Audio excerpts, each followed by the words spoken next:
मी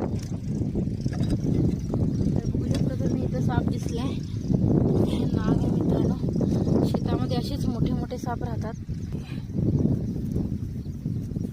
असं पकडलंय.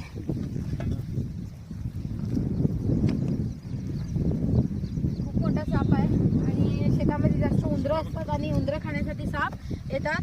सापाला शेतकऱ्याचा मित्र म्हणतो, पण शेतकरी सापाला घाबरतात, घाबरून मारतात, पण यांनी मारलं नाही, त्यामुळे यांचा धन्यवाद. आणि बघू शकतो किती सुंदर नाग आहे, केवढा छान त्याचा आकडा जो आहे त्याच्यावरती वेगळीच. हा अंदाजे 6 ते 7 वर्षाचा हा नाग आहे. हे काम करत होते आणि अचानक त्याला साप दिसून आला. दिसल्यावरती आपण घाबरतो. शेतात तर साप असतातच, इथं तर भरपूर साप आहेत. एक साप पकडून त्याच्यावरती काही तोडगा निघत नाही, असे भरपूर साप आहेत. त्यामुळे काम करताना खास करून शेतकऱ्यांनी आणि हात पाय आपला सापावर पडू नये याची जरी तुम्ही काळजी घेतला तरी सर्पदंशापासून तुम्ही वाचू शकता.